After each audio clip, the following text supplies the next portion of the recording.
As we have stated previously, we decided to tackle Spain's high school dropouts in communities specifically with a high concentration of recently arrived immigrants, with the implementation of a program which mentoring, tutoring, and counseling activities in hand with parent involvement would be implemented and applied.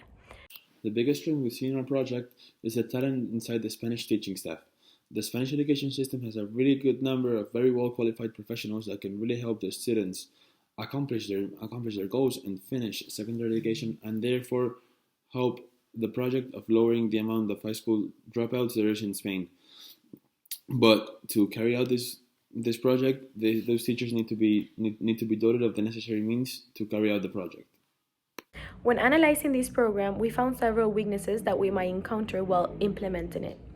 Firstly, the lack of funding for this specific program would be one of the main ones, given that, generally speaking, low income schools have the highest concentration rates of recently arrived families and immigrants, so that would be a possible weakness we could find. Additionally, the lack of resources and facilities and overall day-to-day technology this low-income school could be also a weakness. Thirdly, the overabundance of students and overcrowded classrooms could also be a weakness in the implementation of this program. And lastly, and not so importantly, there could be a language barrier between the families as we want a lot of parental involvement in the program. There could be a language barrier between the students and the families with the people that implement the program in each school.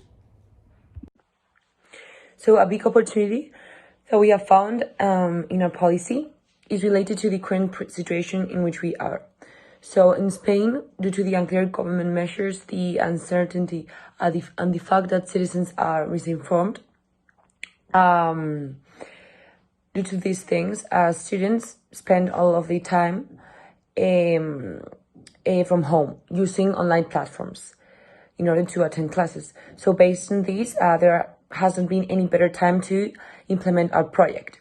The reason behind is that now it is easier to introduce and adjust each student with an advisor from school that will act as a mentor and tutor.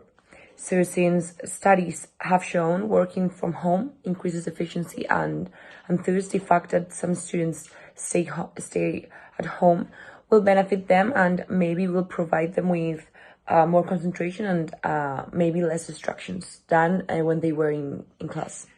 There are 5 major threats to our project externally. The first one would be stakeholders boycotting. Local politicians and local leaders who have their own personal agendas would boycott our project in favor of their own agendas. As a result of this, we would not get the funding necessary, and that would create a problem in terms of gaining resources. Another issue would be gaining funding in the first place. Spain is currently focused on spending on the economy and healthcare, and so it would be hard for us to get funding for educational programs. Another problem would be if COVID were to cease and the situation were to calm down, there could be a large influx of immigrants and immigrant students, and that could put a lot of pressure on our project in terms of being able to keep up with the demand. And another consequence of that potential influx could be social backlash against our project, as there has been a lot of anti-immigrant sentiment running through Europe ever since the immigration crisis, and that could place a target on our students' backs, or worse, make it very difficult for us to carry out the project in local areas.